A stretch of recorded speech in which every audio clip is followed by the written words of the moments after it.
શક્તિ ચોક ગરબી મંડળ એક આપણી સંસ્કૃતિ હિન્દુ ધર્મની, એમાં ભારત વર્ષમાં ગુજરાત અને ગુજરાતમાં કાઠિયાવાડ અને કાઠિયાવાડમાં મોરબી જેને ધેલડી નગર કહેવાય છે, અહીંયા એક આવ્યું છે ગેસ્ટ હાઉસ રોડ ઉપર શક્તિ ચોક ગરબી મંડળ, જેની સ્થાપના થઈ છે 1983માં.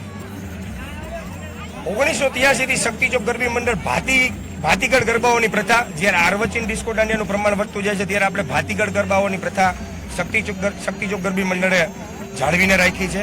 અને કાંઈક વિશેષ રાસની વાત કરી તો ભારત નહીં પણ વિશ્વમાં વખણાય એવો કે નાની બાકસની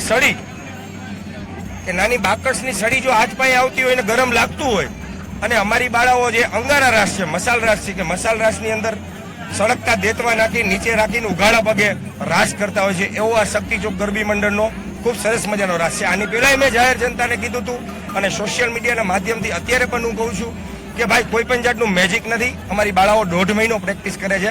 એ પ્રેક્ટિસનું માત્ર 5 મિનિટ આ ગરબાનું પરફોર્મન્સ હોય છે.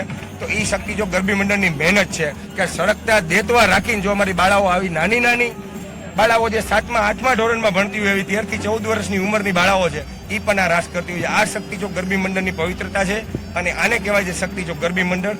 જે ગરબી હોય એને ફરતે રમતા હોય એને ગરબી મંડળ કહેવાય છે. ડિસ્કો દાંડિયામાં ફ્રીસ્ટાઇલ રમતા હોય એને ગરબી મંડળ ન કહેવાય.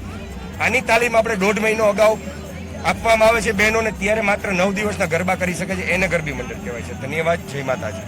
મારું નામ પરમાર દિશા છે. અંગારા રાસની પ્રેક્ટિસ અમે છેલ્લા 1.5 મહિનાથી કરીએ છીએ. ગયા વર્ષે પણ અમે આ રાસ કર્યો હતો અને આ રાસમાં કોઈ એવું નથી કે અમે લોકો કંઈ ટેકનિક યુઝ કરીએ છીએ કે કઈ વસ્તુ એવી નથી. નોર્મલ છે, આપણે આગ સામાન્ય આગ હોય છે એ જ આગ હોય છે ને એની ઉપર અમે રમતા હોય છે માતાજીની શ્રદ્ધા અને ભક્તિથી. એટલે એવું કંઈ નથી કે કંઈ ટેકનિક કે કંઈ યુઝ કરીએ છીએ.